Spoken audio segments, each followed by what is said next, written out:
Hi, y'all. I'm a very grateful member of the Al-Anon family group because today I love an alcoholic. Good morning. And my recovery date is May of 1976. I haven't stabbed an alcoholic since then.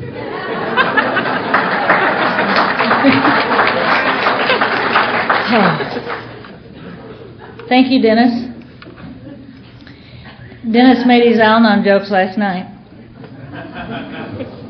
He said that he liked giving the early slots to California people, especially Al-Anons. Make them get up. I was just wondering, why aren't you in Florida?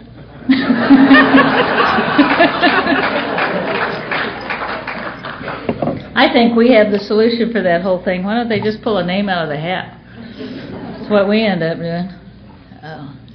Anyway, I'm glad to be here. I want to thank Fran and Bubba for being our host and hostess, picking us up at the airport because they didn't know exactly when to do that. And they were there when we got off the plane. And so I want to thank y'all for asking Keith and I to come together. It's neat that we get to do these things together. And we enjoy being together today, and that's really great. It's really different from where we came from. We're real buddies today. And I just love being here. I love being in a room full of alcoholics. Now, I know there's Al-Anons here. Can I see the hands of the Al-Anon members? Wonderful, great. But I bet there's twice as many alkies here. You can feel them. It gives me an energy, just, ooh. You're my entertainment today. You know how you can tell the difference between an alcoholic and a dog? Dogs quit whining when you let them in.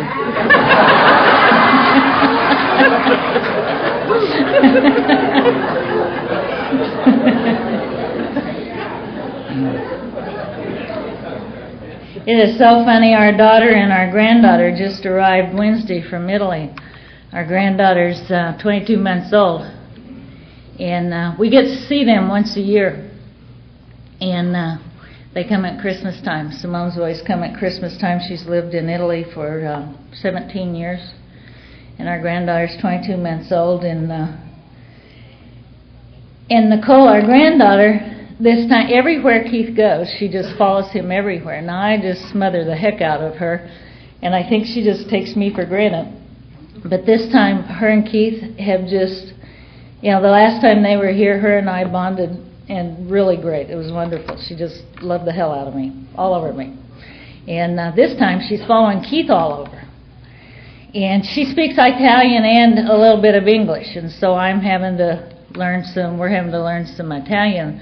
And Simone went to the store, and about every other thing that I said was "Vieni qua," which means come here, and just chased her all over the house. And but when Keith left to go to a meeting, she called him Pappy. She's already got a name for him. And she picked Pappy instead of Grandpa or whatever. She hasn't called me anything yet. I even acted like I was leaving so I could see what she was going to call me, and she just goes, "Ciao, ciao." So I'm here today with a lot of jealousy in my heart. She just, oh my God, the energy and the life that she brings into our home is just incredible. Even the cats come alive. It's just, she fills my heart. She just fills my heart because the program of Alcoholics Anonymous and Al-Anon has put a family back together. And we couldn't enjoy this with the help of you, sponsorship, meetings, and a lot of long-timers in our life that told us there was a way to live. I was taught early on that when I get to do things like this, I have the privilege and the honor to be asked to do this, that I'm supposed to share in a general way what it was like, what happened, and what it's like today. And what it was like is just so simple for me.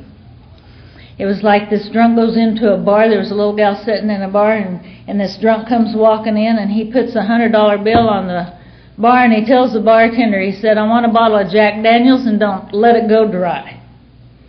And the bartender said, "Whoa, looks like you're going to hang on one heck of a drunk. He said, yeah, I am. I just got out of prison. And the bartender said, oh, yeah? What for? And he said, I killed my wife. Bartender goes, whoa, and he turns around to go get the bottle of Jack Daniels. This little gal slides down the bar and sits on the bar stool next to him and looks at him and says, so, I hear you're single.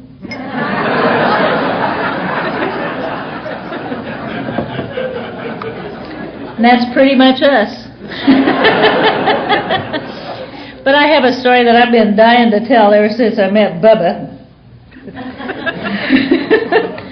And Bubba and Leroy were driving down the road and they were drinking their Budweiser, and Bubba looks up and he sees a roadblock up ahead. And so he tells Leroy, hurry up and chug your Bud and tear the label off of it, put it on your forehead, and throw the bottle out in bar ditch. And so Leroy's, why? And he said, just do it.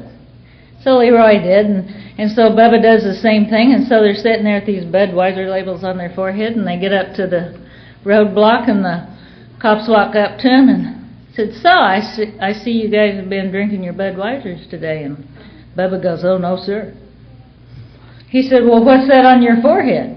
Bubba said, oh, man, we're on the patch.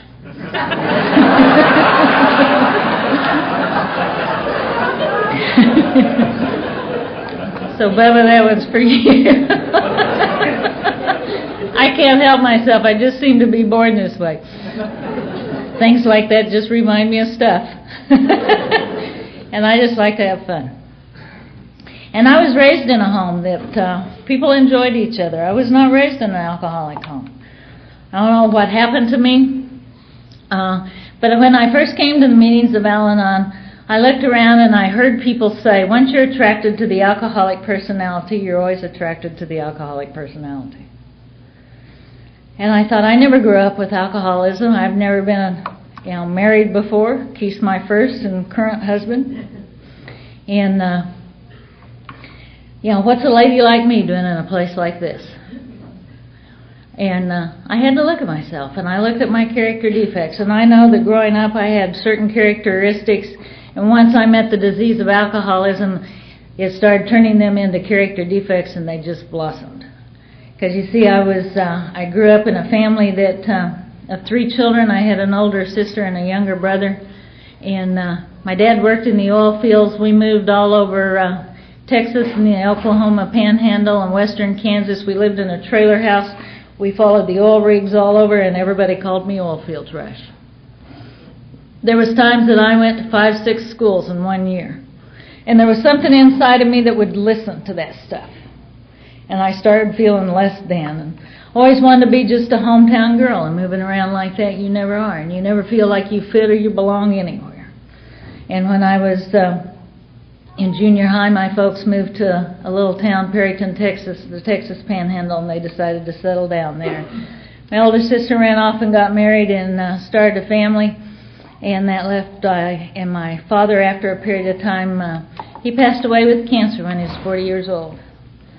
And I think I was 15 years old, and that left my mother, my younger brother, and I at home.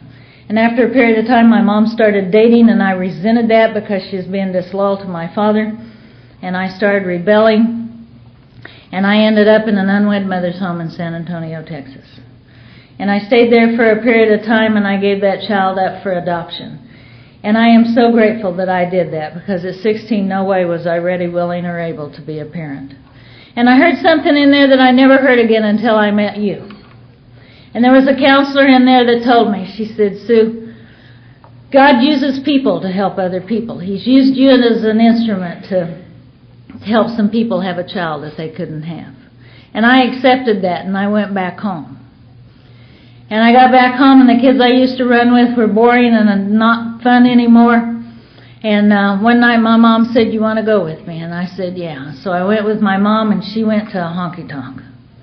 And we walked in that honky-tonk, and it was loud. The music was loud. It was rowdy. It was smoky. People were drunk, and they were fighting. And it's like, whoa, I'm home.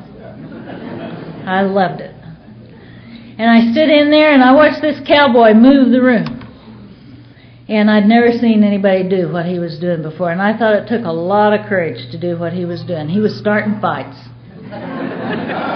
And he started a fight, and he came running past me, and he said, "Honey, let me know when the cops leave." And like a good potential Al-Anon, I was given direction. I stood on duty. And when the cops were gone, he ran in the woman's restroom and hid in there.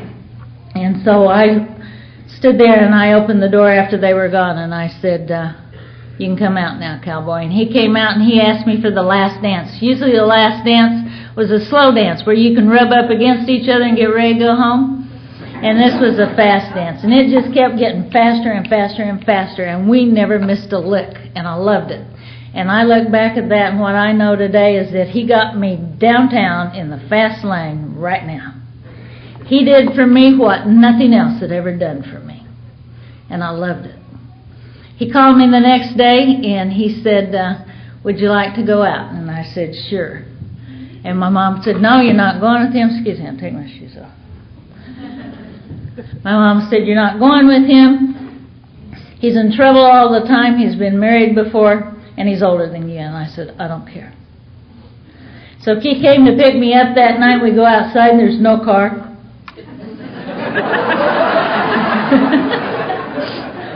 You've had guys like that too, huh?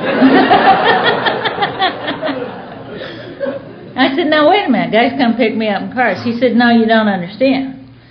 He said, "I've totaled my car, and I've had my driver's license taken away forever." And I said, "No problem." So I got him in my car, and I knew what to do. I took him to the drive-in movie, and we went to the drive-in movie, and we sit there and we watched the movie. And I remember thinking, whoa, this must be what it's like to be with a more mature man. Because I knew at the drive-in movie you kiss and smooch and steam up the windows, and we weren't doing that. And I was so impressed. Until I looked over and he had a six-pack of beer sitting between his legs that he was more interested in than me. And that set up that compulsion and that obsession in me. I wanted to be number one in his life. I started competing with alcohol from the very first date. And I know today the only difference between an alcoholic and an Al-Anon is the obsession. His is the booze and mine's the boozer.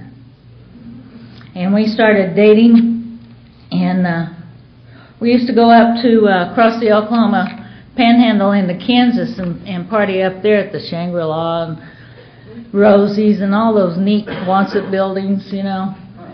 And we had some great times up there. I mean, it was when Roy Clark was new and Hank Thompson was out. He autographed my thighs one time. It was great. And we had so much fun. And we got up there one night, and this gal was flirting with Keith, and he was flirting with her. And you don't do that. And we got in a big fight, and we fought about who was going to drive home, and he won. And we get in the car, and we're going 100 miles an hour down toward Texas, and we go across the Oklahoma state line. They have a roadblock set up there, and he said, "Oh my gosh, if they catch me, I'll never see the sun again." And I said, "No problem." So we switched places, going 100 miles in that car, and we got down at the other end of the state line, and they had a roadblock set up there, and they pulled us over, and they looked at me and they said, "We know you weren't under that wheel when you clocked us back there, and we don't know how you got here, but we've checked this car out and it's been reported stolen. So we're taking you both in." And the cop said something, and Keith smacked him. And so they handcuffed him and put him in the sheriff's car and told me to follow him 40 miles to the county seat so they could arrest me. So I did.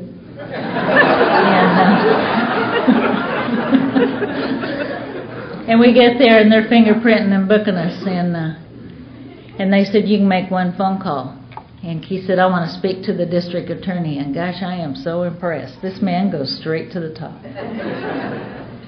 And pretty soon this guy walked in, and he had mature gray hair and a turned up collar on his coat, his fur, and I'll never forget him. I was impressed with him, immediately attracted to him. Today I know it's because he was an alcoholic too. And Keith looked at me and he said, "Sue, I'd like you to meet my father." So the first Christmas we dated, I was in custody to my future father-in-law, but there wasn't anything wrong with me yet. And we dated for 2 years, and we'd have fights. Keith would stand me up, and you don't do that to me. And the smug arrogance would come up to me, and I'd say, "You can't treat me this way. I'll show him, you know." And he'd call me, And I was going to tell him all the stuff, all of the what-fors, and why you can't treat me that way, and all that kind of stuff. And he'd call me, and I'd say, where were you last night? And he'd say, well, I don't know. Why? Now, I should have caught on with that, too. And I said, because we were supposed to have a date. He said, no problem, I'll pick you up tonight. And I'd go, oh, okay. And I'd be really mad, because I didn't show him. And so then he'd come and pick me up, and right before he'd get there, I'd think, I've got to show him how it feels. If I just show him how it feels, he'll understand. And so I'd chug-a-lug a few beers before he'd get there, and he'd walk in and he'd look at me and he'd go, well, you're not going. And I'd say, why not? And he'd say, because you're drunk. And I said, well, I go with you when you're drunk. And he said, I know, you hang out with drunks, I don't. And he was right. He was right. And we'd be riding around, and he wouldn't be doing what I wanted him to, and I'd jerk the keys out of the car and throw them out in the vacant lot, and he'd get so angry. And he'd have to go find those keys, and he'd get back in the car and start hollering at me, and I'd kick him or hit him, and we'd start having a fight. And then he'd take me home, and I'd walk in the house, and my mom would look at me, and she'd say, what do you do to that man to make him treat you like that? Because I'd have a black eye. And I'd say, what do I do to him? Look what he just did to me. Not being responsible for my own actions. It was a pattern that I had for like 15 years. If he wouldn't have drank, I wouldn't have had to do that. Nobody ever told me I had to do things. I just intuitively knew that that's the way you acted. You had to get even. I loved the sweet taste of revenge. And my girlfriends used to talk about their boyfriends coming over and doting on them all the time. And Keith would come over, and I didn't understand pass out, but he'd come over at my house to watch TV like my girlfriend's boyfriends would do with them, and he'd pass out or go to sleep, I thought. And I think, he can't do that to me. Why is he treating me this way? I'll show him. And so he came over one night, and he went to sleep on me, and Keith used to have long hair and a long beard, and I thought, I'll let him have it. And so I went and got a razor, and I shaved half his head and half his face off. And he got up and he went home. He came back, picked me up the next night for a date, and he had the same way. And we'd go drag Main Street. That's when you drag Main Street. And we'd go drag Main Street. We'd go down this way, and he'd have long hair and a beard. And then he'd turn around. We'd go this way, and he'd be all clean. And he'd say, everybody in this town thinks I'm two-faced anyways. And I'd just giggle and laugh. I thought he was so cute. He went around that way for about 2 weeks. And I just thought he was the cutest thing ever, and I still do. He shaved his head here a while back because his hair was getting so thin. And I went home and I said, oh my gosh, because we used to fight about his hair all the time. And about 2 years ago he did that. And I went down and I saw him in the bathroom shaving his head. I said, oh my gosh. He said, we're not going to have one of those hair fights, are we? And I said, bet your ass we're not. You don't have any anymore. Then he started letting it grow out for a while. He wanted to see what it looked like. And he came up to me. He said, why didn't you tell me? Because he's bald right up in here. I said, tell you what. He said, it looks like I have a toilet seat sitting on my head. Nobody with an alky would think like that. I just love it. It's so funny, And then one day he said, with his beard and no hair, he said it looked like he had his head on upside down. I just love things like that. He is so cute. We have so much fun. The neat part is we used to fight about stuff like that, just knock down, drag out fights. Keith got a draft notice, and we decided that we couldn't live without each other, so we ran off and got married after dating for 2 years. And Uncle Sam didn't want him, so I got to keep him. And after that, Keith's folks and I decided that what he needed to do is go back to school. And Keith had gone to school for many years, never got a degree. But I knew that I had what it took to make him stay put, because he had gone to way too many schools to carry all of his credits with him. And so if he just stayed put in one place, he'd be able to get an education. And I knew that I had what it took to make him do that. And so we packed up all of our stuff and we moved to Stillwater, Oklahoma, and Keith enrolled in school. And shortly after that, we had our little girl, Simone. And I can remember when they handed her to me thinking, thank God, she's a girl.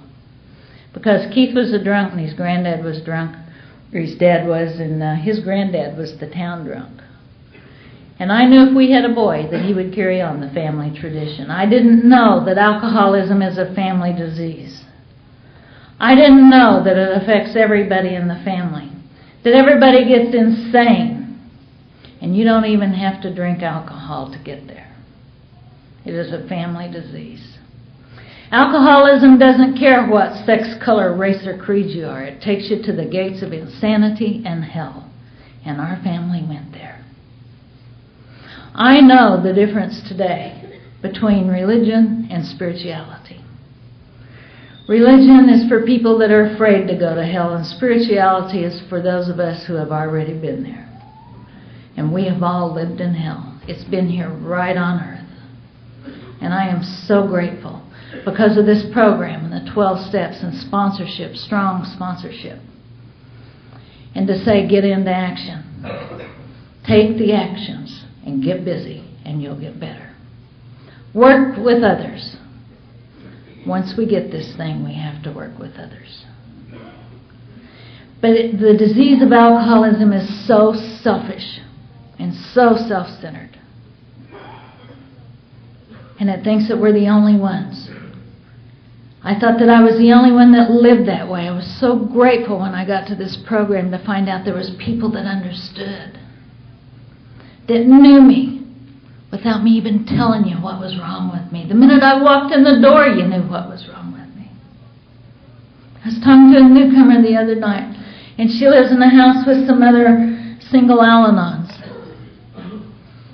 And she got upset because she said, I was walking into the house and Danielle was walking in, and she went in the house and shut the door, and I was standing right beside her. She just shut the door in my face. I said, she probably didn't know you were there. She said, but I was walking right beside her on the sidewalk, and I said, duh. This is a disease of self-centeredness. She's new too. Don't you love newcomers? They think they're the only ones. The only ones in the world. And I felt that way when I was here, when I was new. And that's why it's so neat to talk to newcomers, because they remind me where I came from and what it was like. You could have been standing on my foot and I wouldn't have even known you were there. Because my thoughts were into him. Where's he at? What's he doing? And who is he with? And how much is he drinking? I was just obsessed with his drinking, I believe, as he was obsessed with his drinking. And none of that changed. The more the disease progressed, the worse it got with me, the more insane I got. And Keith went to school at Stillwater, and it took him 4 years to get a 2-year degree, typical drunk. And I took all the credit, typical Al-Anon. Because I needed the validation. I needed something to let me know I was okay. Because the disease of alcoholism had started telling me I was nobody, I didn't count, I didn't know nothing, I was stupid. And there was something inside of me that wanted to believe that. And there was things that Keith would say to me that I knew I didn't do. I'd go to the store. Where have you been? You've been out messing around. And I'd think, no, I just went to the store.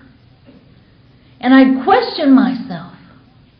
And that's what alcoholism wants. It wants us to question ourselves. It wants us to think, what happened? And I doubted myself all the time, and it just kept getting worse. And finally, Keith came home one day after he graduated, and he goes, so I want to move to California. And I said, no, it's too wild and crazy out there. I'll never raise children in California. He said, babe, you don't understand. You've been going to all these honky-tonks. You've been drinking out of paper sacks. You know, you need to go to California because you can dress up and go into a nice restaurant and they serve cocktails, and that's where a lady like you belongs. And I'm going, yeah. And so we hurried up and packed all of our stuff, and he built this big wooden box, sprayed it bright blue, put it on wheels, and we hooked it up to our station wagon, and we headed out for California. We put Simone and our cat in the back of that station wagon at the back, laid down. We had to go through Oklahoma City at midnight and get a prescription filled in a baggie, and I didn't see anything wrong with that because, you see, I denied that part of the disease, that a drug is a drug is a drug. And we started out for California. It should take 3 days to get there. It took us 30. Because it depended on what he drank or what he took as to how far we went. And there was days that he just stayed put.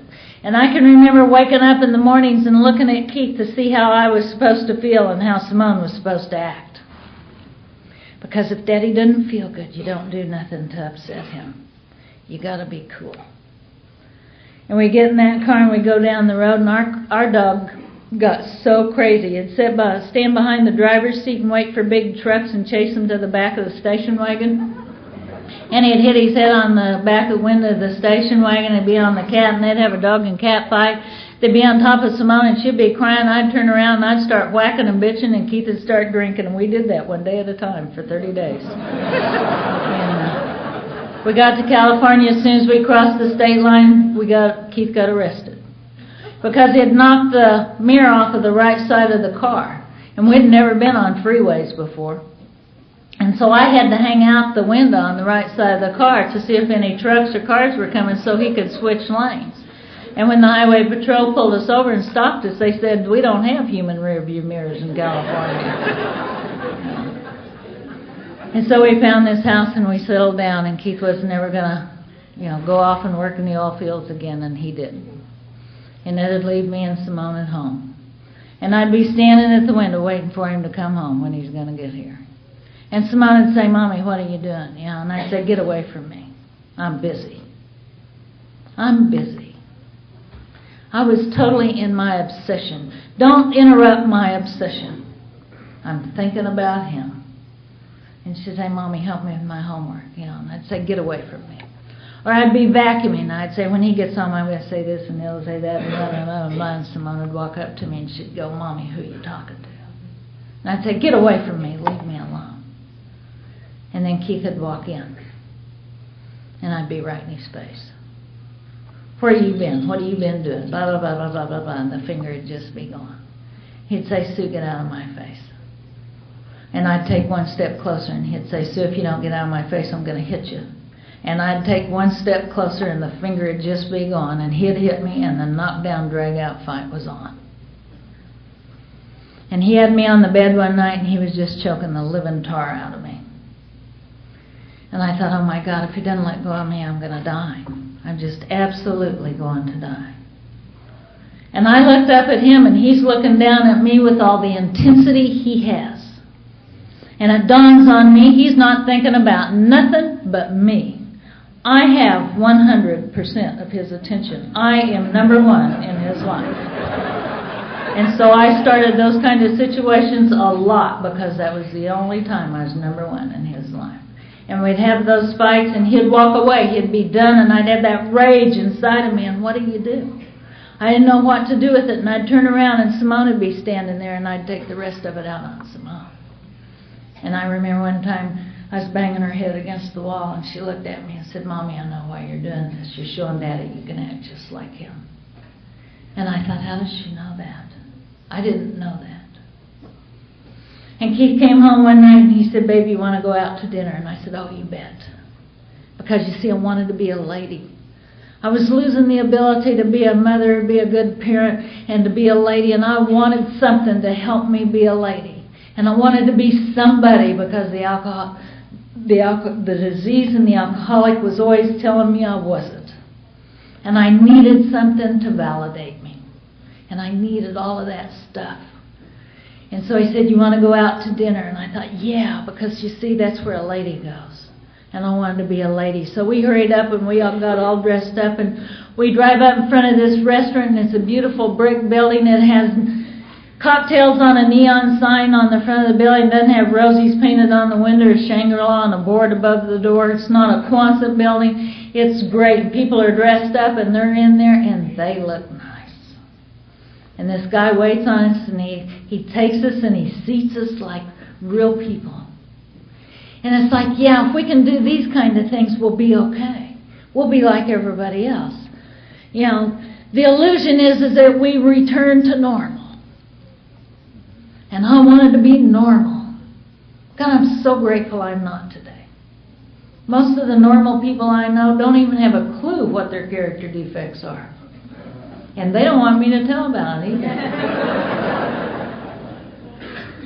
But we have a clue, which gives us the opportunity to know what we can work on so we become better children of God. And we concentrate on what God wants us to be. And they don't have a clue. And so I'm grateful for the teachings that I've had.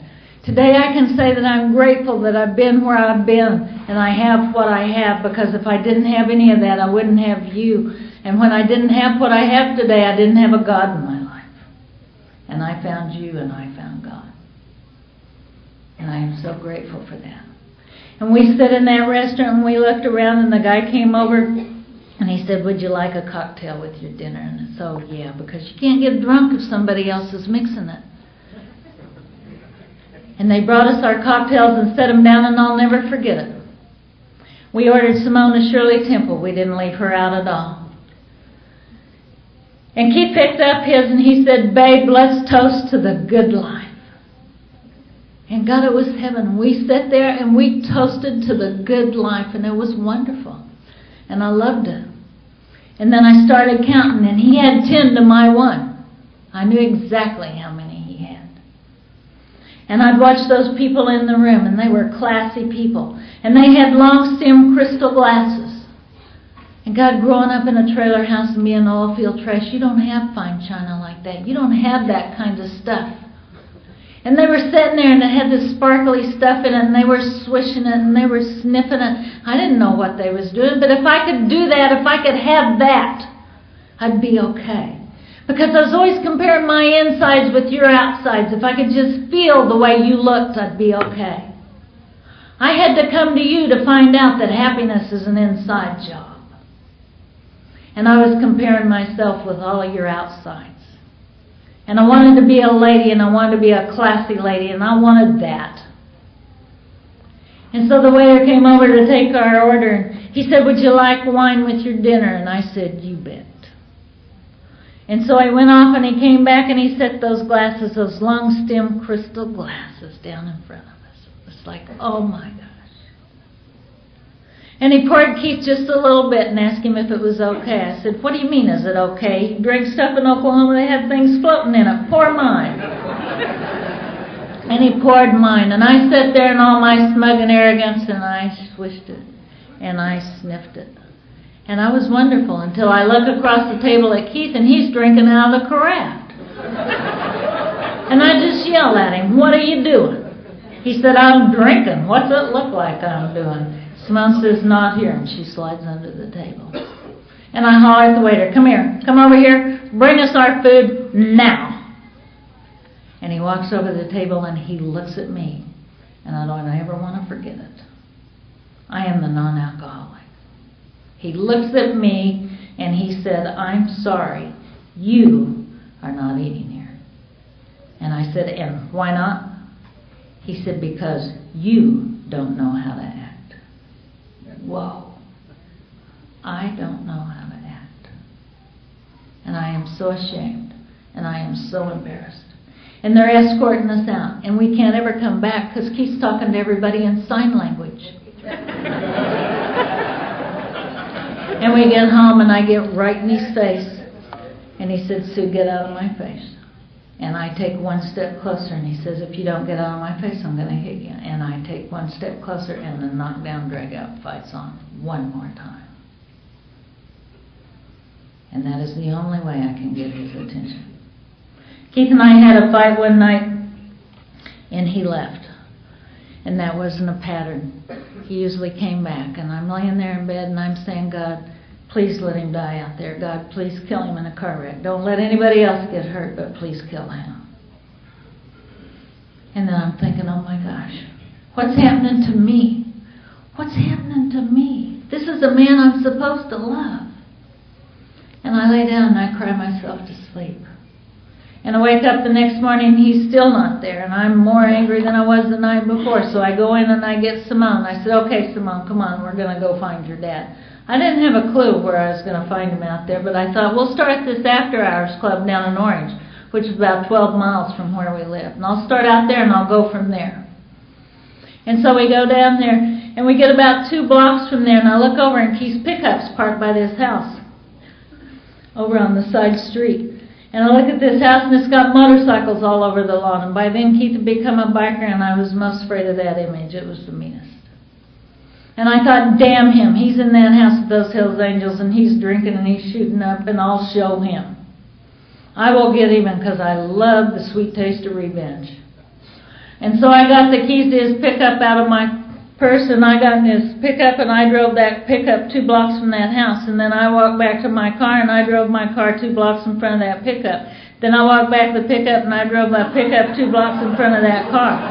And it only took me 4.5 hours to get both of those vehicles home, but I did it, and I felt good.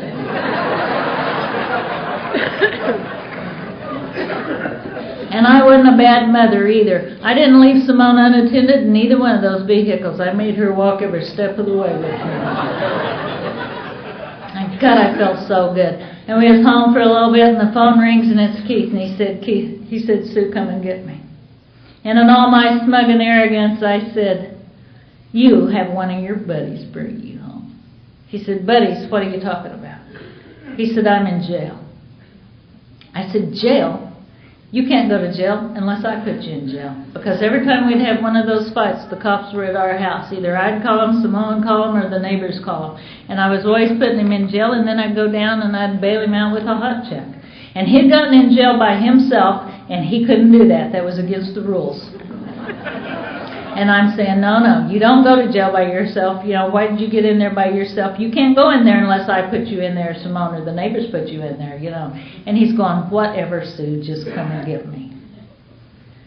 And so Simone and I go down there, and I pay Ellie's bail. And I said, come on, Simone. And she said, let's get Daddy. And I said, no, we're not getting your daddy. Your daddy is a no-good, rotten son of a gun. And we're not going to get your daddy. Your daddy doesn't love us, and he doesn't do nice things for us. He goes to jail. That's how much your daddy loves us. He doesn't love you, and he doesn't love me, or he wouldn't do things like this. You see, I didn't understand he was a sick man. I didn't understand he had the disease of alcoholism. I took it all personal. I thought if he just loved us enough, that he would do it different. Today I know that it's a compulsion of the mind and an allergy of the body, and he had no control over it any more than I did. And I love it because Alcoholics Anonymous gave Al-Anon their 12 steps. And I wondered, the first step, why does it say for Al-Anon that we're powerless over alcohol and that our lives have become unmanageable? Why didn't it say we're powerless over the alcoholic? Because every time Keith put alcohol in him, my life became unmanageable because my whole focus was on him and trying to make him do what I wanted him to do. There's only 2 times in my life today that I get upset and that my life gets unmanageable. It's when I don't get my way and when I do. It's just very simple. God's way is best. Just go with the flow and do the next indicated thing. And I had no clue about those kind of things back then. And we left and went home. And we didn't. Simone cried all the way home and told me how mean I was to her daddy. And I just yelled and screamed at her all the way home. Because you see, alcoholism is a family disease and it runs downhill. We was home for a couple hours and the doorbell rings and I go to the door and there's Keith standing there. And he did the dumbest thing that he always did. I go to the door and I said, what do you want? And he'd introduce himself to me as if I didn't know who he was. He'd say, open the door, Sue. And I'd say, no, you're not coming in. He'd say, this is Keith Drum. I live here, you know. And I'd say, not anymore. And he'd say, Sue, please let me in. And I'd say, beg. If you want in, you beg. And he'd get down on his knees in front of his own home and beg to get back in. Robbing that man of his dignity. When I thought he had enough, I said, okay, you can come in now.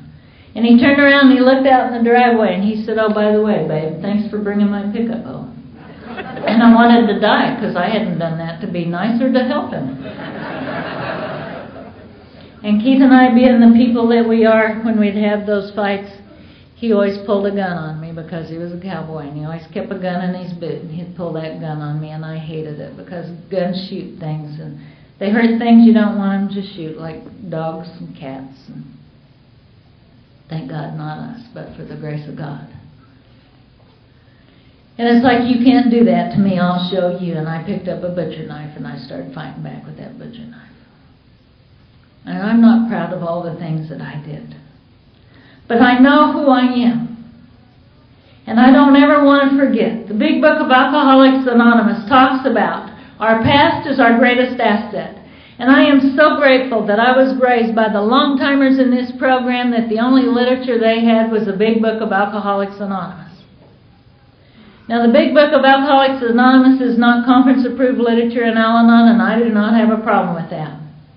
But if you are new in Al-Anon, our literature says, read everything you can, learn everything you can about the disease of alcoholism, and what a better place to find it than the Big Book of Alcoholics Anonymous.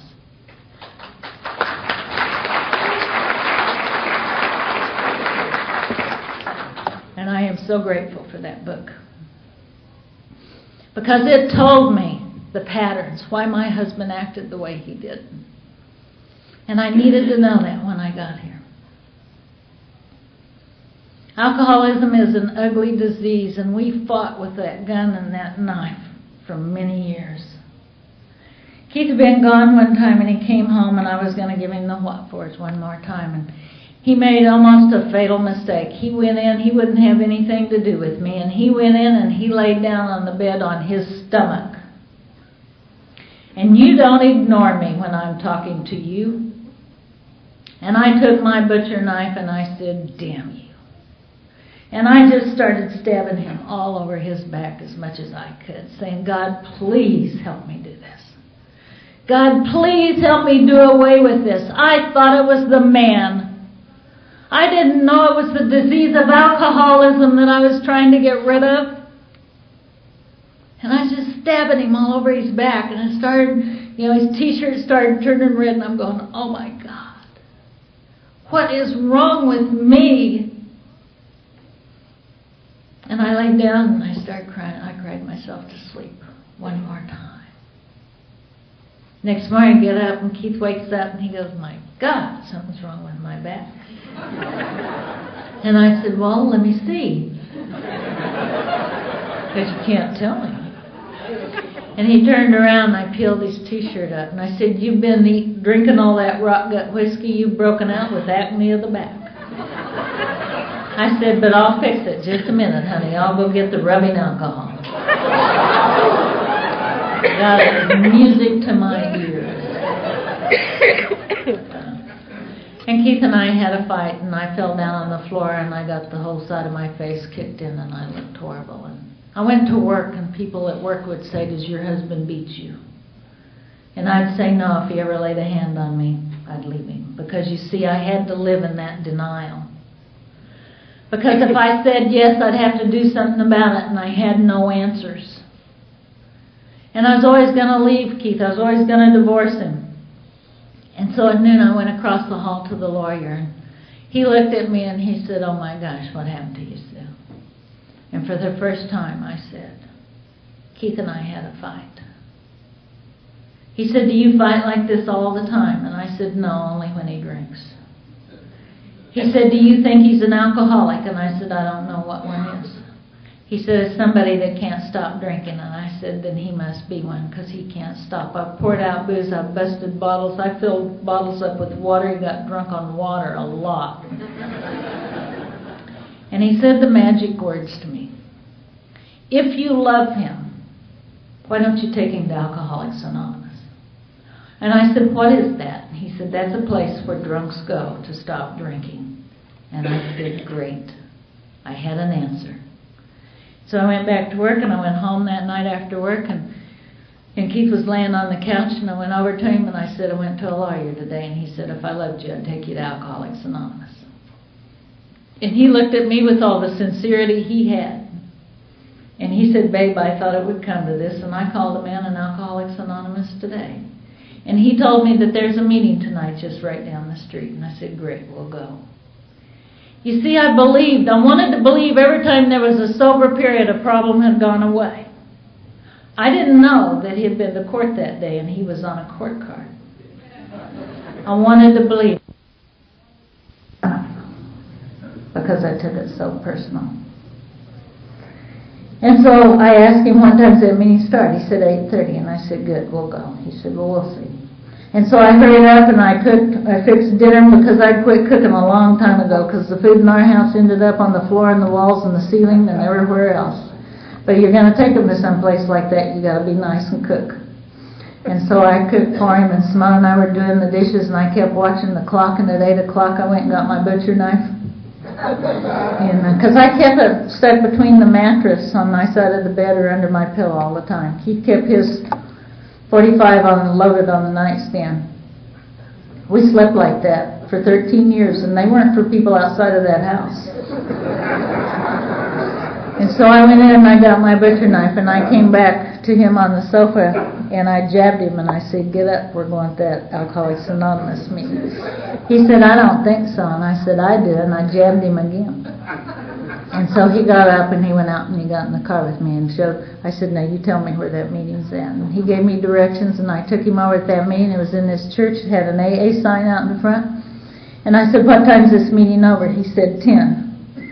I said, I'm going to tell you something, dude. You come out of that door before 10 o'clock, I'm going to gut you. And he went in that meeting. Now, when I got to Al-Anon, you told me I couldn't keep a drunk sober, but I did for 4 months, sitting in that parking lot every Monday night with my butcher knife.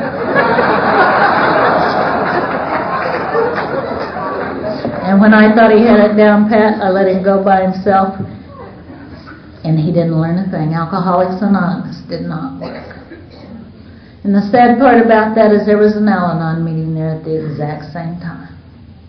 But you see, I haven't gotten to the want to. And I know today that this program is for people who want it, not for people who need it. I knew it as bad then as Keith needed Alcoholics Anonymous. But I was living in the denial, and I hadn't hit a bottom. And I believe that every non-alcoholic that lives with a drunk has to hit a bottom, just like every drunk does. Because if we don't hit that bottom, we are not teachable. And we have to come in here teachable and surrendered. And if we're not surrendered, we're not teachable. The next 4 years of our life was total living hell because Keith got struck drunk. After 4 months, I quit taking him, and he went by himself. And he couldn't make it. Because, you see, he couldn't come home to an old idea and stay sober. And today I know what supporting sobriety is all about. It's being the best example I can be in my own home. I can't live in a home with an active disease, and I don't believe a sober alcoholic can either. And in those 4 years, it was horrible, and you know the things that probably happened.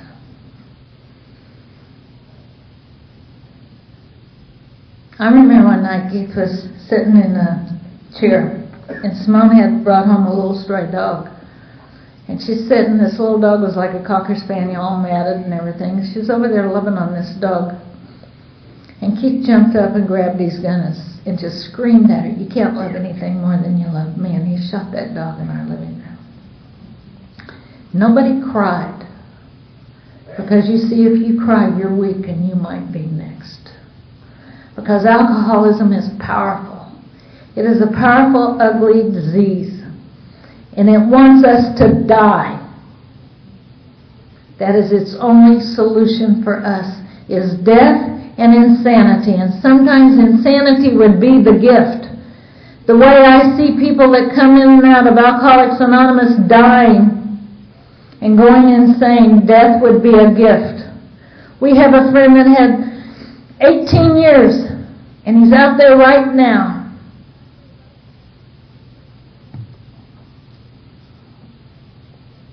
I love alcoholics.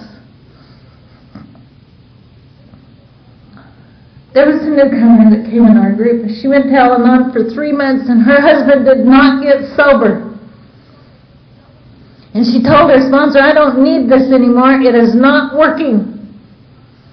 My husband's not sober.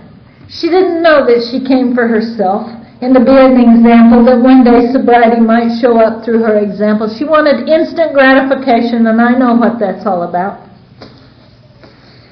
And we read about her in the paper, and we got to see her on TV. 2 months ago. Leslie went home and her husband got in a fight.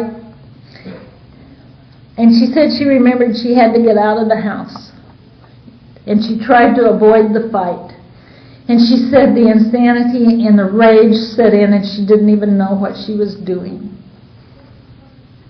And she got in the car and she tried to leave. And he jumped on one of the kids' bicycles and tried to chase her. And when she stopped at the stop sign, he ran in front of her on that bicycle and she floorboarded that car and ran over him. And she looked in the rearview mirror and he was flopping back there. And she put it in reverse and stepped on the accelerator again, ran over him again. And she saw him in front and he was still moving and she floorboarded it and ran over him 3 times. And she said, I just wanted it to stop. And he's dead. She was stone sober. But she was insane with the disease of alcoholism. Alcoholism kills drunks. And it kills the people that love drunks. It is not a pretty disease. And you know that. I love the people that are affected by the disease of alcoholism. I love working with newcomers. I love helping people. I hate the disease of alcoholism. And I will do everything in my power to do what God wants me to do in order to help one person live and survive. And we don't know who that one person is. But there's a few of us around, there's a few people. My home group is called the Gotta Wanna group. Because you gotta want it to be in my group. Because we don't have half measures. And we don't play around. In order to belong to my home group, you have to get a sponsor. You have to go through the 12 steps. And you have to pass it on. Those are the only 3 requirements to go into my home group. And there's a lot of people that can't do that. And we are very controversial because we don't put up with it if you don't. People say, oh, I don't want them controlling my life. Well, you can be an idiot and control it yourself if you want to. But I want to live. Because I see over and over again. I have 24 years in Al-Anon. Today I know what works for me. And I want to learn more. I want to keep getting better. I want to do what my God wants me to do, and I want to be what I think my God wants me to be, because I don't want to be what alcoholism wants me to be, because it's just right back here waiting on us all the time. It is only arrested. And the only thing that keeps it arrested is the 12 steps and meetings and sponsors. It's just like Thursday night. I got so angry Thursday night because I didn't want to come here because Simone and Nicole just came home. And the selfish and self-centeredness in me wanted to stay and be there with them because we only get to see them once a year. And it was a speaker meeting at our Thursday night meeting, and I thought, oh, well, heck, it's just a speaker meeting. But I knew I needed a meeting. And I knew I needed to, as soon as I got there, I knew the anger would go away. And when I walked in that meeting, there was one of my peers there was a speaker. And she'd just gone that day to pick up her daughter, who had just spent 6 months in jail. And I'm angry because I can't spend a weekend with my daughter. How selfish and self-centered I get. How much I tend sometimes to take this recovery for granted. And I knew the minute that I talked to Betty Ann that if I came here this weekend to be with you, that the chances are that I'll get to be with my daughter again. But if I quit being with you, she won't even want to come home. And she'll never bring that baby in that house again. And she says that very openly. She said, Mom, if you ever leave this program knowing who you are, I don't want Nicole to be around you. And she tells Keith, if you ever take a drink, you'll never see this baby again. Sobriety is the most important thing in our life. In our home. Physical sobriety for the alcoholic and emotional sobriety for me. And I'm so grateful that our daughter is still in the program. Our daughter has 24 years in Al-Anon. She started in Alateen and made the transition. And we are in this program because we hit a bottom. a desperate, nowhere else to go, I can't feel anything, numbness, bottom. And I don't ever want to forget that. I don't ever want to forget the last drunk in my home.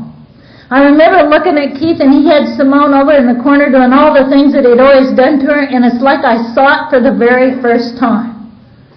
And I remember standing there, and something came over me, and I know today that it was God trying to move into my life. And a calmness came over me, and I felt absolutely nothing, because I think that's where our emotions and our feelings go. We feel nothing.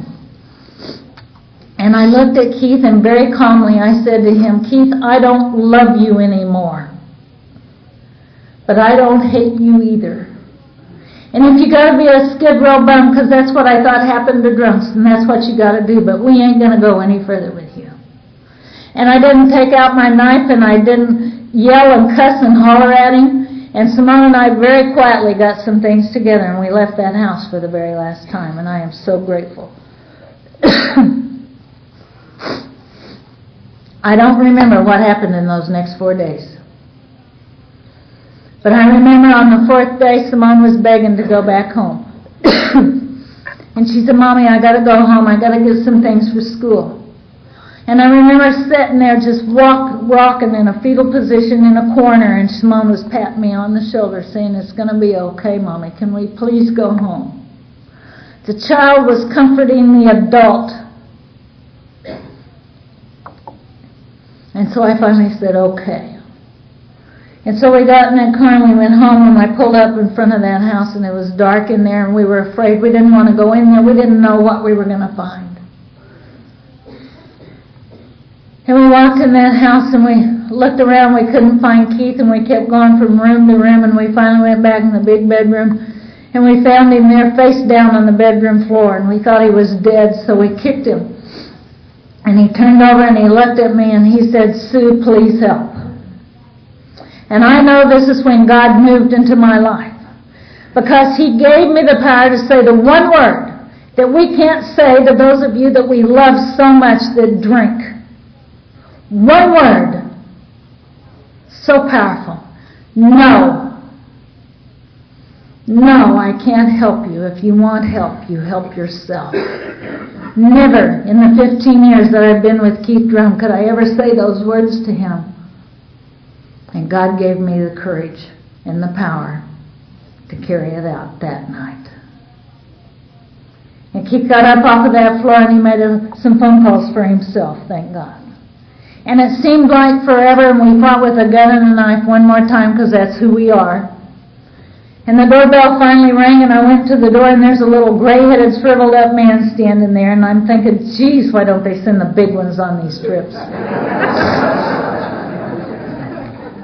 And I opened the door, and I let little Jack Callahan in our life. And I'm so grateful to that man. He's still in our life today, and I love him so much. And he brags about what a good Al-Anon 12-stepper he is. He's such a sweetheart. He calls me every once in a while and sings to me on my answering machine. He's so cute. But that man, I will never forget him. He asked me to go with him to take Keith to a detox and check him in. And I said, okay. And I went with him. And Jack took me back home, and he sat in the driveway with me. And he said, you know, I've seen Keith around AA before, and something's happened to him, and I think he wants it this time, but he will never make it going home to an old idea, and you are an old idea. And I said, no, you don't understand. He said, no, you don't understand. He said, a sober alcoholic can't stay sober in an environment they used to drink in. And today I know that's true, because I've seen it happen many, many times. Keith just had a guy come back that he was out there for 3 months. He'd been sober for almost a year. And his wife didn't want to come to Al-Anon anymore. She didn't need it because she doesn't have a problem. She still enjoys her cocktails and her wine in front of her sober husband. You see, I don't think that's support and sobriety in my home. We don't tolerate that kind of stuff. I would not stand in front of a child and lick a sucker and say, you can't have candy. So why would I stand in front of an alcoholic and drink and say, you can't have any? And so we don't do that in my home. But she chose to do that, and her husband got drunk one more time, and he's back. But she hasn't come back to Al-Anon yet. And I am praying that she does. I am praying that she does. Because I know an alcoholic can't stay sober in an environment they used to drink in.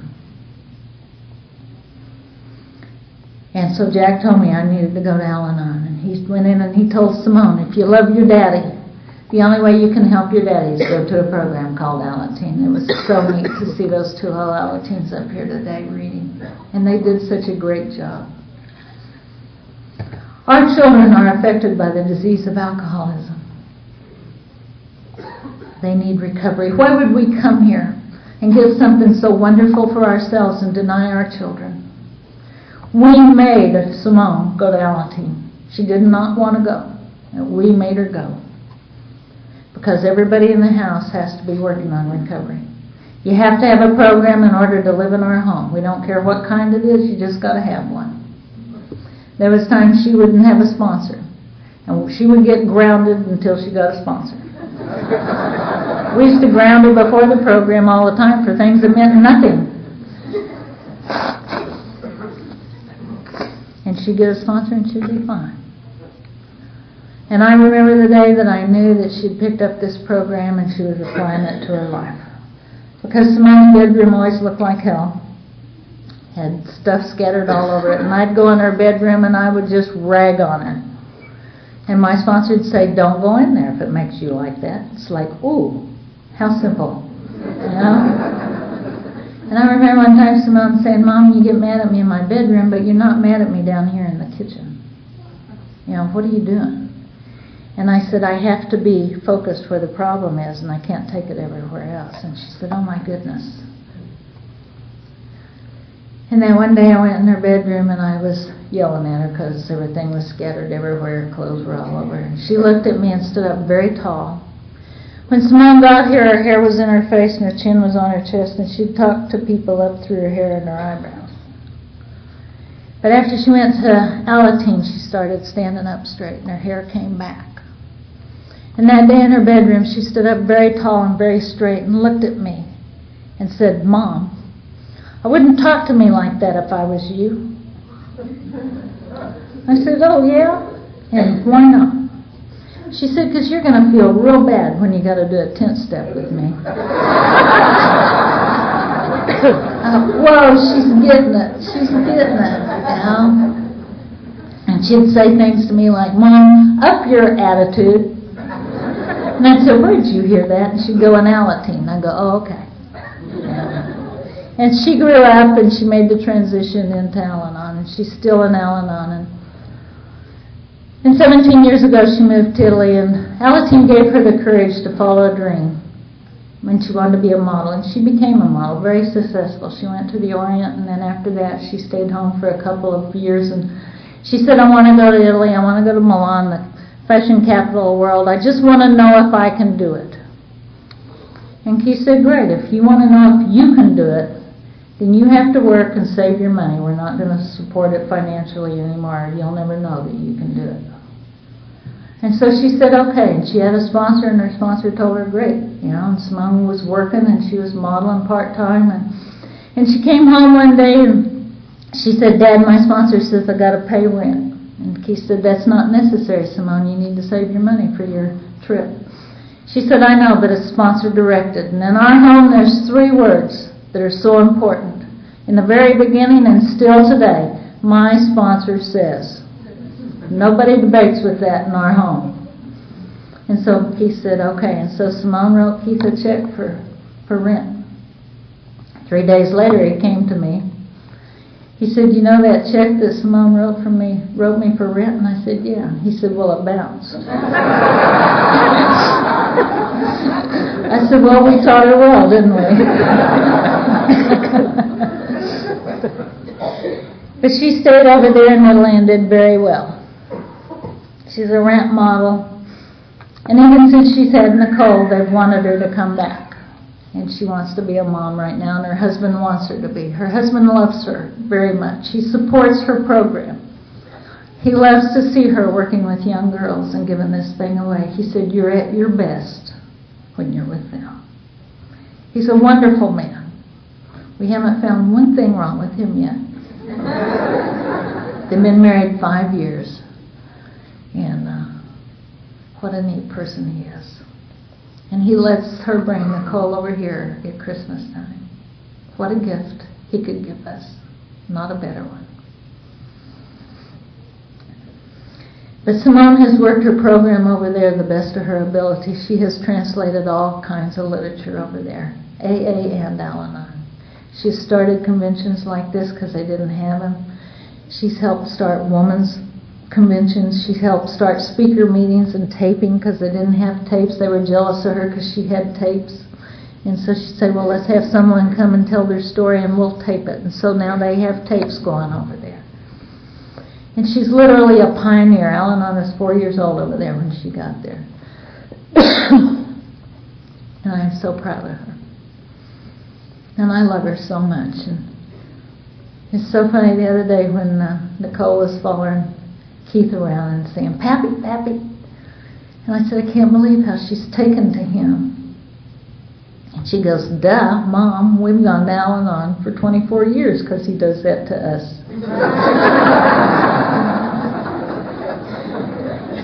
It's just the charisma. I said, God, we got to get her into preteen as soon as possible.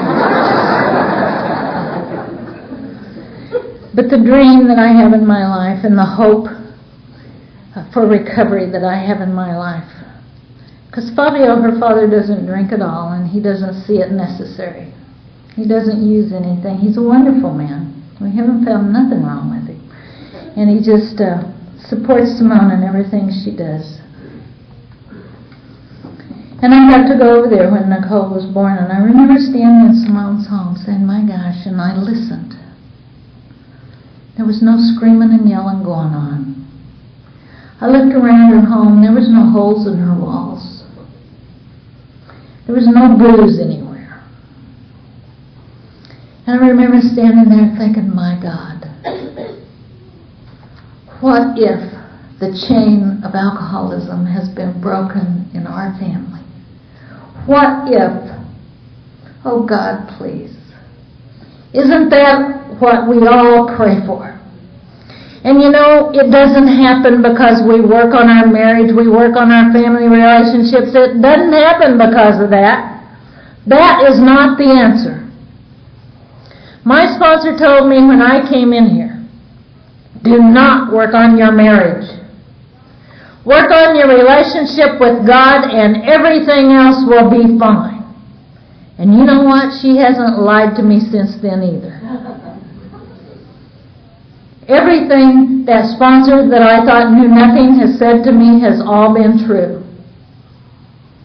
And I love her so much for that. Everything you tell us that works has, even when I thought it wouldn't. And I was thinking when the little Allison was reading that page in her book about God. I remember telling my sponsor one time, I don't understand God. She said, isn't that wonderful? She said, if he was small enough for you to understand, he wouldn't be big enough to solve your problems. But I figured out he's got some patterns. And it's usually hurry up and wait. Because my solutions, I'm always wanting instant gratification. It never happens that way. Our family has gotten better because we've stayed active, into action. And we work with newcomers. I love newcomers. And we've stayed active in this program. And as a result, a family has come together. We've carried this message. My favorite place to carry the message is into prisons. I love prison work. I go to a women's prison, and I've been in there 17 years, and there's never been a dark night. And I remember when I first started doing that, some AAs were saying, what is Al-Anon doing in a prison? What do you think what makes you think Al-Anon belongs in a prison? And I said, because I know there's women in there just like me. And I'll never forget the first night I went in there. And the institution chairman that got us in there then, took me in there, and I was with her and 2 other ladies, and they told their stories. And then she asked me to tell my story, and because of the violence that's in my story, they identified. And they heard the answer. One did, I know for sure. And this little gal came up to me afterwards, and because there's a lot of alcoholics and addicts in there, they identify themselves as that. And this little gal came up to me and she said, "Sue, I'm so glad you're here." She said, "I haven't ever heard anybody tell anything like me until I heard you tonight." She said, "Thank you so much for coming in here." She said, I know I'm an Al-Anon now. I didn't know what I was. And I said, "But were you drunk or loaded when you did what you did to get you in here?" And she said, "Not at all. I was as sober as you and I are right now." She said, "But I stood in my living room and I watched my drunk husband put a hole in my 9-year-old daughter's head with a .45. And she said, but the rage came in, and she said, I showed him. I picked up that gun and I showed him." And she said, "And I'm doing a double life sentence right now because I couldn't prove I didn't kill my daughter too." And I stood there and I thought, but for the grace of God. And she still goes to those meetings. The Manson girls are in that prison, and I've gotten to do a 5th step with one of those girls. And what a gift. She did the things she did to please a man. Her father was a sober member of Alcoholics Anonymous, and she hated him for going to meetings. But today they have a great relationship because of the 12 steps of this program. And she 12 steps inmates in that prison. Keith has a panel in there, and he's never had a dark night, and those women love him. Those women have killed men just like Keith, and they love him. And they love our family. So Mom, when she comes home at Christmas, she said, "What do you want for Christmas?" We say, "We want you to go to prison." She said, "You're the only people in the world that want their daughter to go to prison." And next Wednesday night, we're going to their annual AA banquet. I'm the only Al-Anon that they've ever invited to their AA banquet, and I feel privileged. My sponsor says, "You are so crazy." But she knows what's happened in that prison. And last year, Sony, because they elected Keith Man of the Year at CIW, California Institute for Women. And my sponsor gave me a bumper sticker. It says, "My husband is Man of the Year at CIW." And they set him up at the front of the room, and 6 inmates sang Mr. Big Stuff to him. Our life has gotten better since we surrendered to this way of life. Our life has gotten better. We've had surrenders along the way, but they haven't been bad deals. They were at the time, but my sponsor has always told me there are no big deals in here. Get out of the drama and accept life on life's terms. And you take a hold of my hand and you take a hold of God's hand, and with that combination you can go through anything. And if you're new sitting in this room, take a hold. Take a hold. And these people in this room and God can walk you through anything. And when you get through that, there is good stuff waiting on the other side of that wall of fear. Every good thing in my life is preceded by a wall of fear. Once you've given me the courage to walk through it, my life has gotten better. And so will yours. I'm here today because my God obviously wanted me here. I know that God uses people to help other people. And if you stay here, He will use you to help other people. When we're newcomers, we come and we just take because we're selfish and self-centered, and that's what we're supposed to do. And I was told to get a sponsor, go through the steps, and then give it away, or all of the gunk would come back. And I don't want that stuff to come back into my life. And you've got to give it away. And that's what the big book says. If you don't give it away, you cannot keep it. And I want to keep what I have, and I want to keep getting more, because I recognize that one of my character defects is greed and impatience. And the more I go, the more I get. And I want to keep what I have, and I want my life to get better, and I want to be of maximum service to my God. And the only way I know how to do it is to stick with you.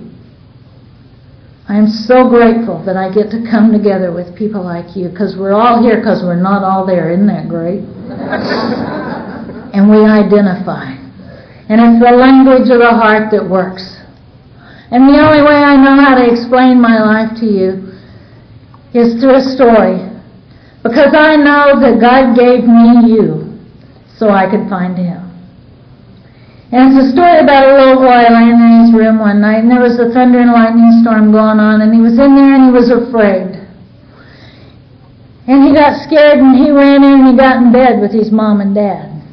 And he was laying in bed with his mom and dad, and he's trembling, and his dad cuddled him up, and he goes, "Son, what's wrong with you?" And he said, "Daddy, I was afraid in there." He said, "I was so afraid." He said, "It's thundering and hailing and raining outside and lightning," and he said, "I was afraid. I was in there by myself, and I was afraid." And his daddy looked at him and he goes, "Son, you didn't have to be afraid in there. You weren't alone. God was in there with you." And he looked up at his daddy and he said, "Yeah, Daddy, I know. But right now I need something with skin on it." And that's what you are. You're my God with skin on it. And I hope that everybody in this room has a happy holiday. Because holidays are the hardest time in the world for drunks and the families of. And if we just hang on to each other, we can get through these times. We have had Christmas all year long. Why do we let it go to pucky during the holidays? So hang on. Grab a newcomer. It will make your life so much more meaningful. And if you help a newcomer get through the holidays, my holidays will be great. That's what I'm going to do. I have that newcomer in my life right now. I got to do a 5th step last Saturday with a lady that I do not sponsor. But her sponsor has not been through what she's been through. So her and her sponsor came to my house and asked me to help them with that 5th step. Because they believe that my God works in my life. I hope that all of you get that kind of faith and confidence placed in you, coming from where we come from. Nobody ever trusted me. And for 2 people, even her sponsor, believed in me. What a gift. Only can that be seen through God's eyes. Thank you very much.